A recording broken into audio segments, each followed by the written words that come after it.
السلام علیکم ورحمۃ اللہ وبرکاتہ۔ الحمد للہ نحمده ونستعینه ونستغفره ونؤمن به ونتوکل علیہ ونعوذ باللہ من شرور انفسنا ومن سیئات اعمالنا۔ قال اللہ تبارک وتعالی فی کتابہ ان ھذا القرآن یہدی للتی ہی اقوم۔ وقال النبی صلی اللہ علیہ وسلم خیرکم من تعلم القرآن وعلمہ۔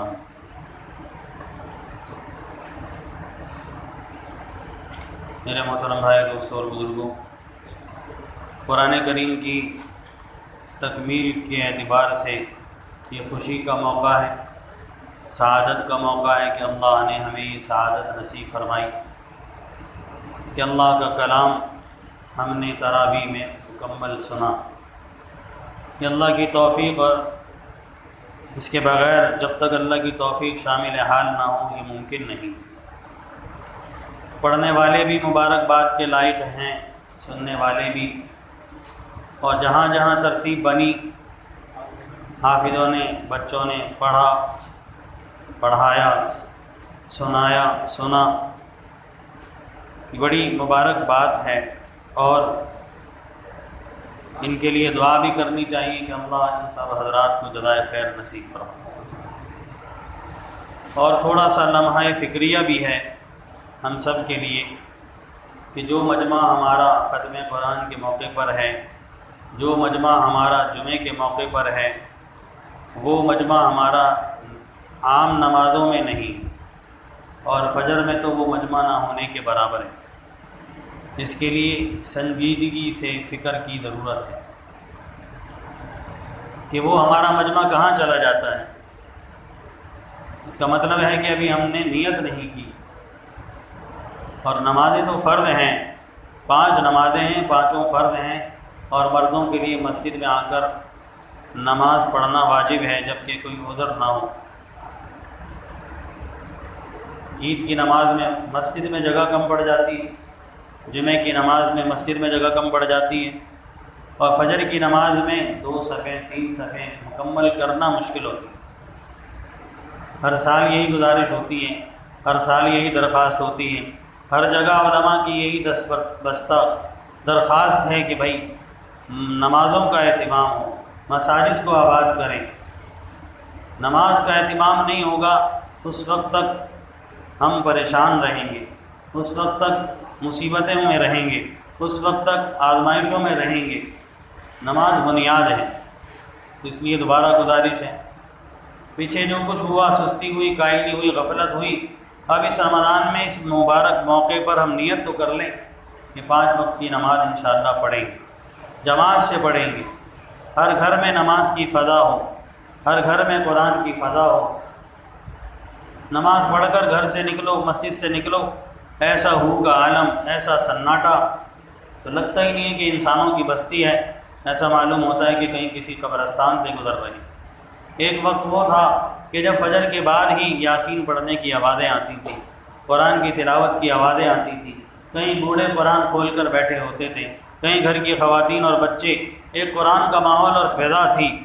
اب وہ سب چلا گیا، تو اس لیے گزارش ہے کہ ہم دوبارہ نیت کریں، عزم کریں۔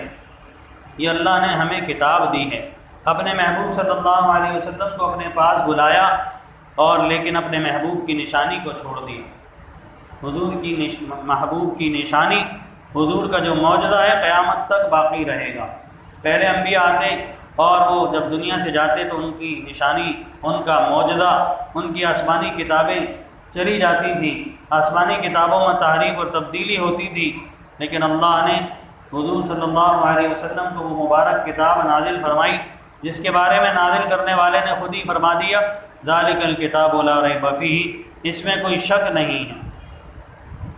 دنیا کی ہر کتاب میں، ہر تصنیف میں مصنف آخر میں لکھتا ہے کہ کوئی کمی کوتاہی ہو تو معاف فرمائیں، اور اس نمبر پر رابطہ کر کے اس کی اصلاح کی کوشش فرمائیں۔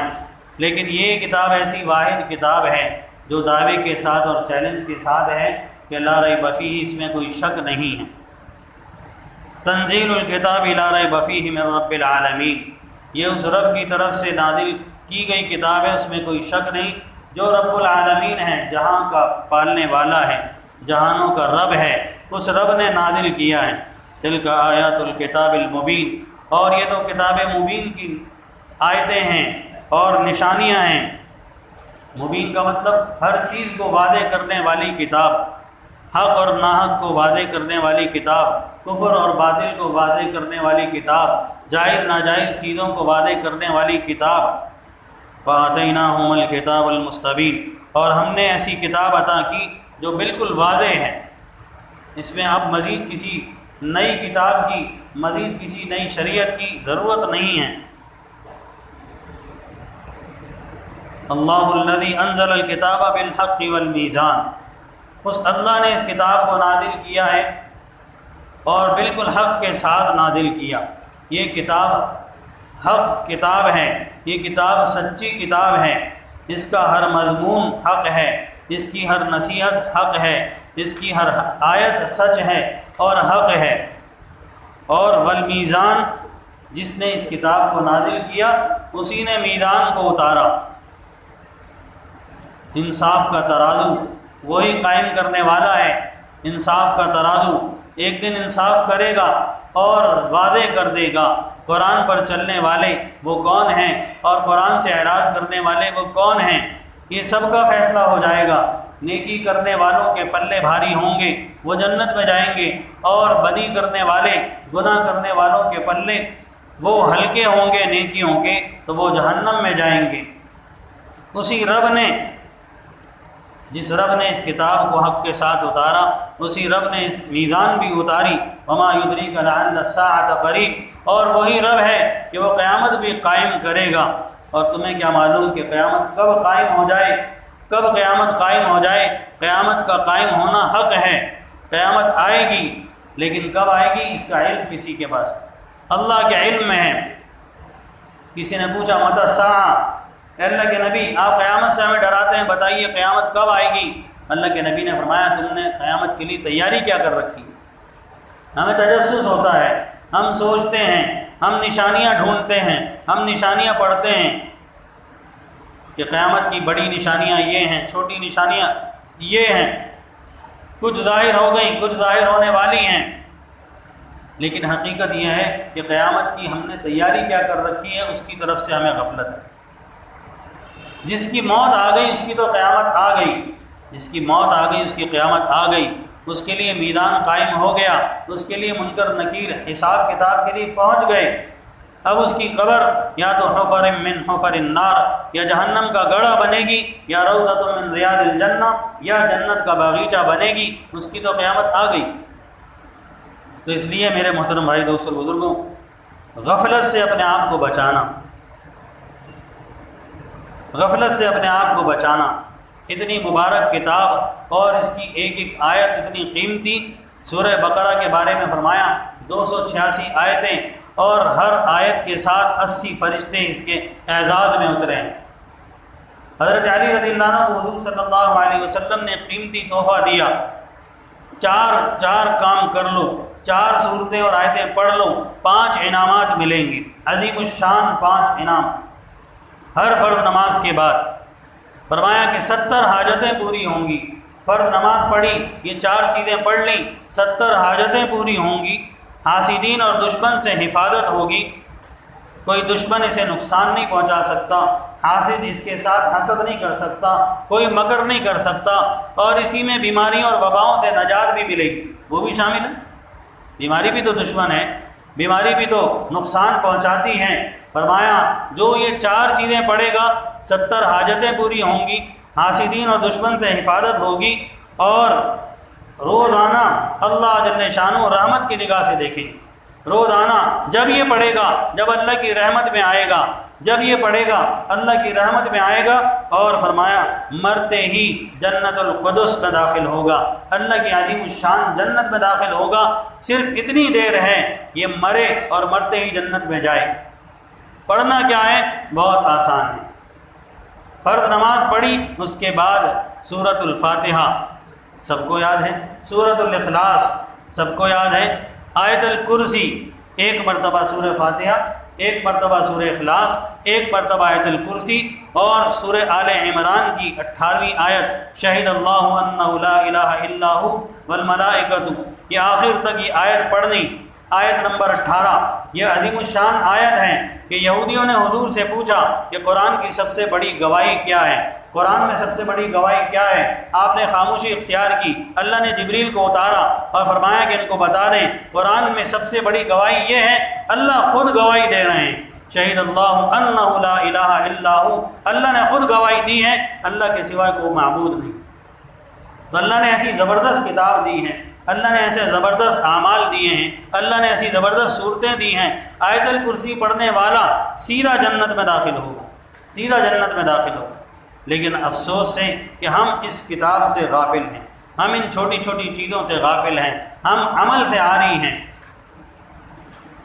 قرآن کریم میں کافروں کے بارے میں فرمایا اولئک هم الخاسرون، یہ سارے کافر ناکام ہیں، یہ سارے کافر خسارے میں ہیں۔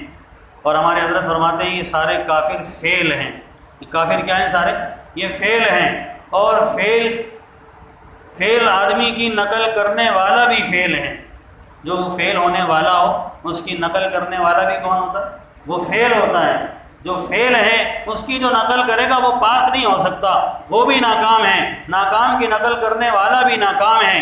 اور جو بچہ ناکام ہو جائے، جو بچہ ناکام ہو جائے اپنے والدین کو تکلیف پہنچاتا نہیں پہنچاتا، والدین کو تکلیف، والد کو تکلیف، بیٹا میں نے اپنی جمع پونجی لگا دی اور تو نے نتیجہ یہ دکھایا ناکام ہو گیا۔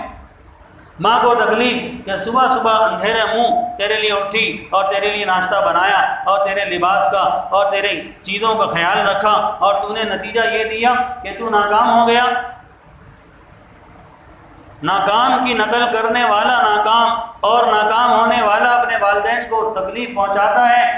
ہمارے حضرت فرماتے ہیں کافر ناکام ہیں، ان کی نقل کرنے والے بھی ناکام ہیں، اور جو ناکام ہیں، جو مسلمان کافر کی نقل کر رہے ہیں، جو ناکام ہیں، وہ امام الانبیاء سرکار دو عالم صلی اللہ علیہ وسلم کو دکھ پہنچا رہے ہیں۔ آپ علیہ الصلوۃ والسلام تو کافروں کے لیے غمزدہ رہتے تھے کہ قرآن نے تسلی دی لعلک باخع نفسک، کیا آپ ان کافروں کے لیے اگر یہ ناکام ہو گئے اور اگر یہ دین پر نہ آئے، ہدایت پر نہ آئے، تو آپ اپنے آپ کو ہلاک کر ڈالیں گے؟ اے نبی ایسا نہ کیجیے۔ اور آج مسلمان ناکام کی نقل کر کے ناکام ہو رہا ہے، ناکامی کی طرف بڑھ رہا ہے، اور اپنے محبوب صلی اللہ علیہ وسلم شفیق مہربان نبی کے دل کو دکھا رہا، ان کو تکلیف پہنچا رہا۔ آج جو امت پر عذاب ہے، چاروں طرف عذاب ہے، چاروں طرف آگ ہے، چاروں طرف دکھ ہے، تکلیف ہے، اس کی وجہ یہ ہے امام الانبیاء کو دکھ پہنچایا۔ ہر فرد مسلمان، کافروں کی بات نہیں ہو رہی، ہم کافروں کو روتے ہیں کہ انہوں نے ہمارے نبی کی گستاخی کی، ہم نے کیا کیا؟ ہر مسلمان، ہر مرد نبی کو تکلیف پہنچا رہا ہے، ہر عورت نبی کو تکلیف پہنچا رہی ہے، نبی کی نافرمانی کر کر، شریعت کا حکم توڑ کر، اللہ کے حکم کو توڑ کر، نمازوں کو چھوڑ کر، ہم اللہ کے نبی صلی اللہ علیہ وسلم کو دکھ پہنچا رہے ہیں، تکلیف پہنچا رہے ہیں، روزانہ کی بنیاد پر پہنچا رہے ہیں۔ کوئی صبح ہماری ایسی نہیں کہ ہم نافرمانی نہ کریں، کوئی رات ایسی نہیں جس میں ہم گناہ نہ کریں، صبح بھی گناہ، شام کو بھی گناہ، صبح بھی ناکامی کی طرف بڑھ رہے ہیں، شام کو بھی ناکامی ہلاکت کی طرف بڑھ رہے ہیں۔ گویا کہ صبح شام ہم نے اپنا مشن اور اپنا کام ہی یہ بنا لیا، اپنے محبوب کو ناراض کرنا ہے۔ پھر یہ جو بلائیں، یہ جو مصیبتیں، یہ جو پریشانیاں، یہ بیماریاں، یہ وبائیں، یہ ہم نے دعا مانگی تھی، اے اللہ میں تجھ سے سوال کرتا ہوں، میں نے پچھلی قوموں کے حالات دیکھے ہیں، تو نے میری کتاب میں پچھلی قوموں کے حالات بتائے سنائے ہیں، تو نے پتھروں کی بارش کی ہے، تو نے ان پر زلزلے بھیجے ہیں، تو نے ان پر فرشتوں کی چیخ بھیجی ہے، سب کے قوم کے کلیجے پھٹے ہیں، ہلاک ہوئے، تباہ و برباد ہوئے، ساری بستیوں کو اندھے منہ پلٹ دیا گیا، کوئی ایک نافرمان ان میں بچا نہیں ہے۔ اے اللہ وہ سب کے حالات میرے سامنے ہیں، میری امت کے ساتھ ایسا نہ کرنا، میری امت کو ایک دم سے ہلاک نہ کرنا۔ یہ نبی کی امت کے صدقے میں ان گناہوں کے باوجود ہم زندہ ہیں، ان گناہوں کے باوجود ہم اپنی چاہت کے مطابق زندگی گزار رہے ہیں، یہ نبی کی دعا کا صدقہ ہے، نبی کی شفقت کا صدقہ ہے، نبی کی رحمت کا شفقت کا صدقہ ہے، اور اس کا نتیجہ ہم کیا دے رہے ہیں؟ اس کا نتیجہ ہم کیا دے رہے ہیں؟ ماں بھی ناراض کر رہی، باپ بھی ناراض کر رہا، بیٹا بھی ناراض کر رہا، سارا گھر، سارا کنبہ، سارا خاندان، سارا محلہ، ساری امت، سارے مسلمان نبی کو ناراض کر رہے ہیں، نبی کو دکھ پہنچا رہے ہیں، نبی کو تکلیف پہنچا رہے ہیں۔ تو بھائی اس کی طرف توجہ کی ضرورت ہے، اس کی طرف توجہ کی ضرورت ہے۔ نبی نے صرف یہ تعلیم نہیں دی کہ رمضان آ جائے تو مسجد میں آ جانا، رمضان چلا جائے اس کے بعد تمہاری خیر ہے۔ فجر کی نماز ایسا لگتا ہے معاف کرا کر آئے ہیں، کسی کو معاف نہیں ہوئی، کسی کو معاف نہیں ہے، بیمار کو بھی معاف نہیں ہے، مسافر کو بھی معاف نہیں ہے، روزہ معاف کر دیا، نماز معاف نہیں کی۔ تو جو چیزیں اللہ نے معاف نہیں کی، جو چیزیں کرنی ہے اس کو کرنا پڑے گا، اس پر آنا پڑے گا، گناہوں کو چھوڑنا پڑے گا، اللہ کی نافرمانی سے اپنے آپ کو بچانا پڑے گا۔ اور اگر ہم نے اللہ کی نافرمانی سے ہم باز نہ آئے تو ہم اللہ کے نبی کو دکھ تکلیف پہنچانے والے ہوں گے، اور اللہ کے نبی کو دکھ تکلیف پہنچا کر ہم کبھی سکھیا نہیں رہ سکتے، ہم سکھ میں نہیں آ سکتے۔ پہلے انفرادی پریشانی آئے گی، پھر اجتماعی پریشانی آئے گی، پھر بابری مسجد اس کو شہید کیا جائے گا اور مسلمان خاموش رہے گا، بابری مسجد میں آگ لگے گی، مسلمان خاموش رہے گا، کشمیر جلے گا، کشمیر کی بہن بیٹیوں کی عزت تار تار ہوگی اور مسلمان خاموش رہے گا، مسلمان اپنی پالیسی کو دیکھے گا۔ افغانستان میں ساری دنیا کا کفر جمع ہو کر حملہ کرے گا، ان کو تباہ و برباد کرے گا، اور مسلمان خاموش رہے گا کہ ہماری پالیسی کیا ہے۔ اور اب دیکھ لیں، قبلہ اول بیت المقدس پر آگ لگی ہے، کفار چڑھ دوڑے ہیں، یہودی چڑھ دوڑے ہیں، اور ہم خاموش ہیں۔ ہم صرف کالی پٹیاں باندھنا جانتے ہیں کہ جی کالی پٹی باندھ لو، پلے کارڈ اٹھا لو، احتجاج کر لو، کونسل خانے کے سامنے جمع ہو کر چیخ لو، پکار لو، بس یہی سب کچھ ہے۔ بس ہم نے بڑا کام کر دیا، ہم نے کام کر دیا۔ آپ دیکھیں تو صحیح، یہ مسلمان، یہ حکمران، یہ ان کی پالیسیاں ہمیں کہاں لے جا رہی ہیں۔ ہندوستان پر عذاب آیا، اللہ کے نبی نے فرمایا دشمن پر بھی عذاب آئے تو خوش نہ ہونا۔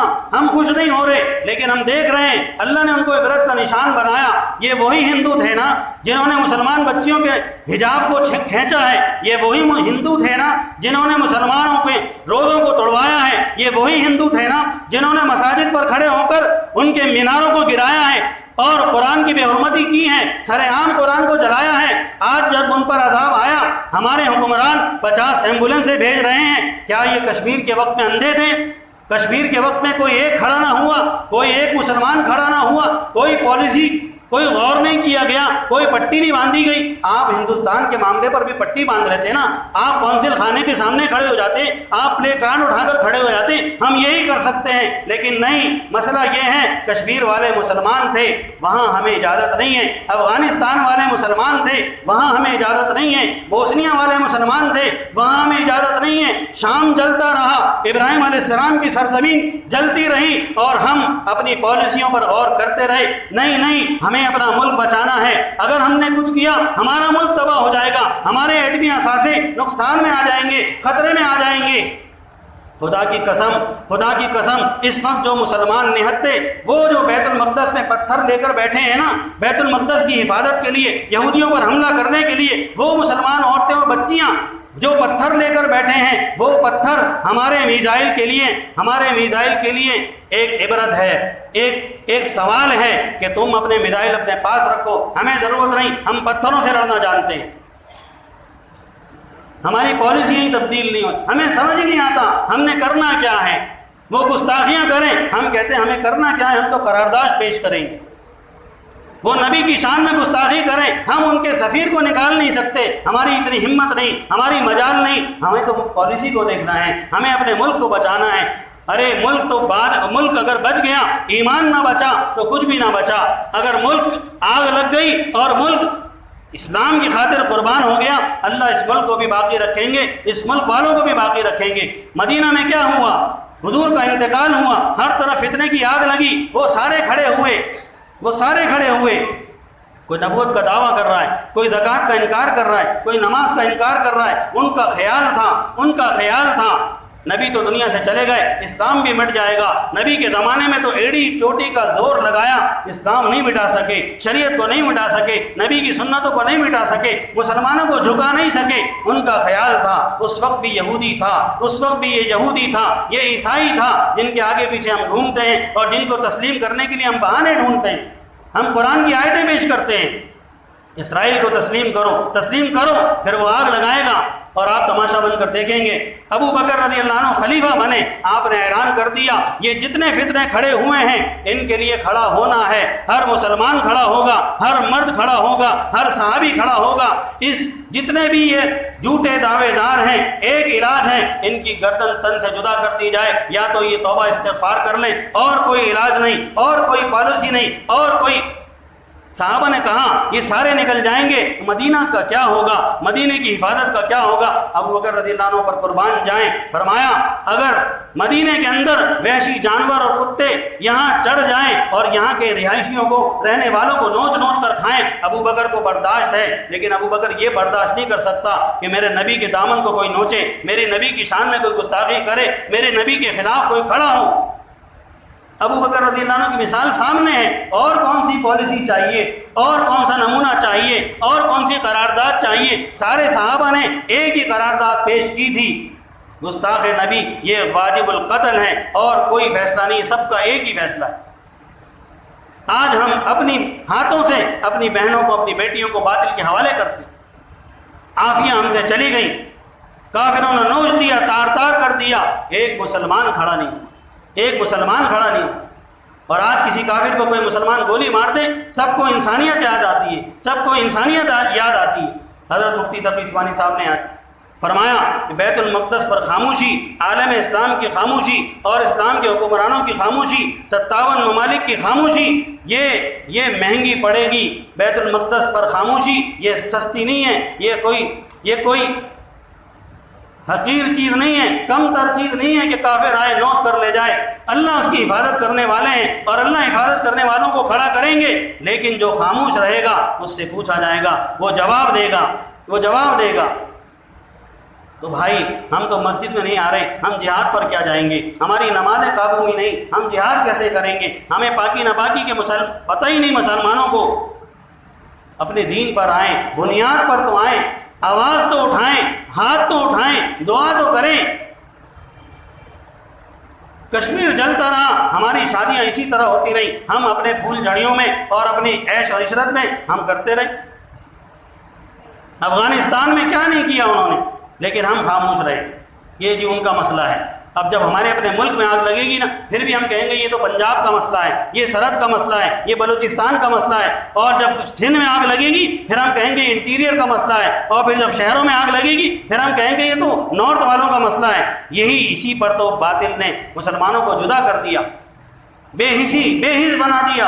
آج ہم بے حس ہو گئے، آج ہماری حس ختم ہو گئی، آج ہماری غیرت ختم ہو گئی۔